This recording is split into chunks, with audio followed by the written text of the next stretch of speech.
senang sekali dapat bertemu kembali dalam acara Revive by His Word, atau dalam bahasa Indonesianya, dibangunkan oleh firman-Nya.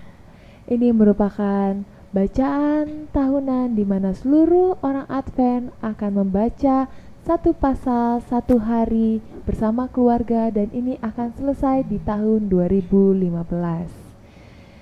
Pada hari ini ada bersama saya Olga Situmorang dan rekan saya Sufrensi Ringo-Ringo. Shalom. Puji Tuhan, dia akan membacakan pasal kita hari ini, Ayub pasal 20.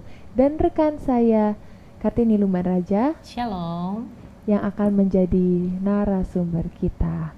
Untuk itu, marilah kita memulai dengan berdoa yang akan dipimpin oleh Sufrensi Ringo-Ringo. Kita berdoa.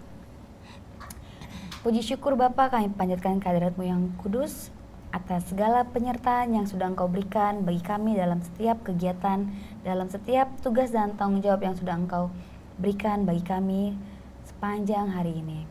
Bapa, kami rindu sekali kami bersama dengan keluarga kami untuk boleh membaca dari buku Ayub pasal yang ke-20, karena kami mau mempelajari bagaimana caranya boleh mengenal Engkau lebih dekat lagi, karena kami rindu kehidupan kami diubahkan dan selalu dikuatkan dalam menghadapi setiap hal-hal dan tantangan yang akan kami terima dalam setiap hari-hari kami. Untuk itu Bapa, baik kami yang ada di tempat ini yang akan memberikan penjelasan dan akan membacakan firman, demikian juga pemirsa yang ada di rumah, Roh Kudus dan hikmat yang sama biarlah juga boleh hadir bersama-sama dengan kami. Terima kasih untuk kasih-Mu ya Tuhan, terima kasih untuk setiap berkat yang Kau curahkan. Inilah doa dan permohonan kami alaskan hanya dalam nama anak-Mu Yesus Kristus, Tuhan dan penebus kami. Amin.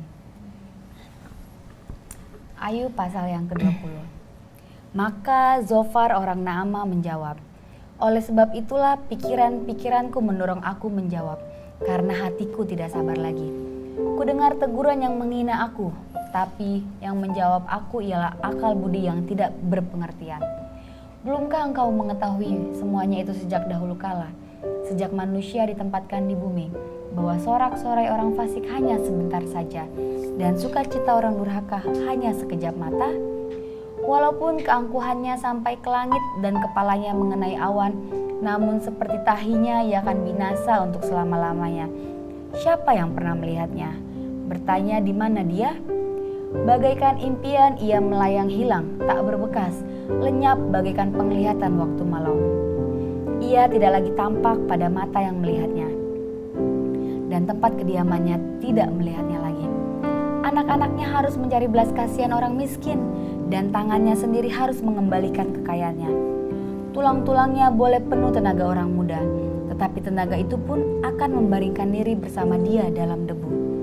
Sungguh pun kejahatan manis rasanya di dalam mulutnya, sekalipun ia menyembunyikan di bawah lidahnya. Menikmatinya serta tidak melepaskannya dan menahannya pada langit-langitnya, namun berubah juga makanan di perutnya, menjadi bisa ular tedung di dalamnya. Harta bendanya ditelannya, tetapi dimuntahkannya lagi. Allah yang mengeluarkannya dari dalam perutnya. Bisa ular tedung akan dihisapnya, ia akan dibunuh oleh lidah ular. Ia tidak boleh melihat batang-batang air dan sungai-sungai yang mengalirkan madu dan dadi. Ia harus mengembalikan apa yang diperolehnya dan tidak mengecapnya. Ia tidak menikmati kekayaan hasil dagangnya. Karena ia telah menghancurkan orang miskin dan meninggalkan mereka terlantar. Ia merampas rumah yang tidak dibangunnya. Sesungguhnya ia tidak mengenal ketenangan dalam batinnya, dan ia tidak akan terluput dengan membawa harta bendanya.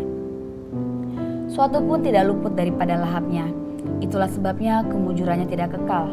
Dalam kemewahannya yang berlimpah-limpah ia penuh khawatir. Ia ditimpa kesusahan dengan sangat dahsyatnya. Untuk mengisi perutnya, Allah melepaskan ke atas murkanya yang menyala-nyala dan menghujankan itu kepadanya sebagai makanannya. Ia dapat meluputkan diri terhadap senjata besi, namun panah tembaga menembus dia. Anak panah itu tercabut dan keluar dari punggungnya. Mata panah yang berkilat itu keluar dari empedunya, ia menjadi ngeri. Kegelapan semata-mata tersedia bagi dia. Api yang tidak ditiup memakan dia dan menghabiskan apa yang tersisa dalam kemahnya. Langit menyingkapkan kesalahannya dan bumi bangkit melawan dia. Hasil usahanya yang ada di rumahnya diangkut. Semuanya habis pada hari murkanya.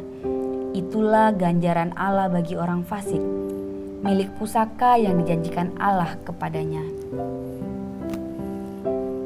Pemirsa, kembali lagi sahabat daripada Ayub ingin membela diri, ingin memberikan pembelaan terhadap dirinya atas firman-firman yang telah disampaikan oleh Ayub sendiri.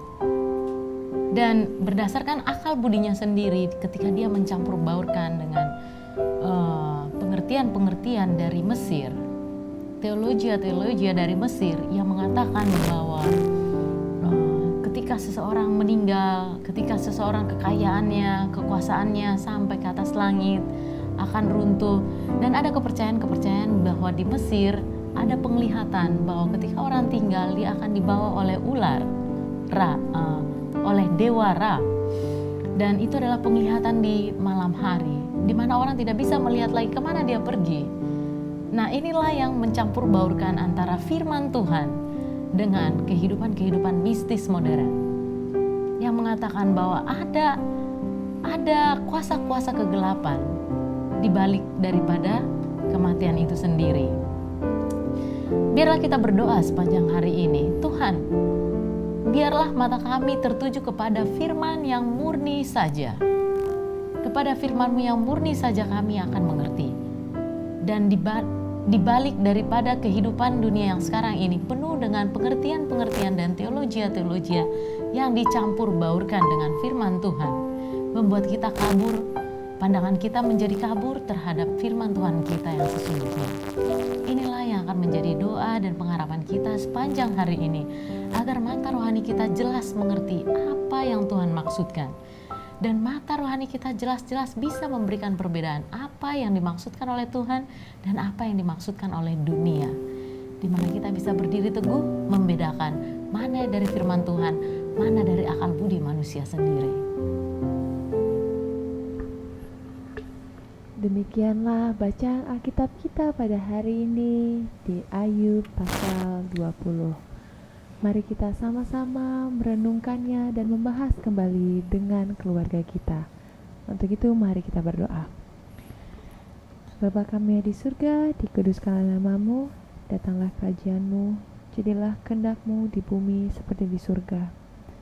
Tuhan yang baik, kami telah belajar pada hari ini bagaimana teologi-teologi palsu dapat memudarkan pikiran kami daripada Tuhan. Bantu kami Tuhan, perlengkapi kami dan keluarga kami, agar pada saat apapun yang terjadi dalam keluarga kami senantiasa melihat dan memandang kepada salib Yesus, bahwa Engkau tidak pernah meninggalkan kami, dan apapun itu tuduhan-tuduhan itu pada kami tahu tangan Yesus tidak pernah melepaskan tangan kami. Dengarlah permohonan dan doa kami ini Tuhan, dalam nama Yesus kami mengucap syukur. Amin.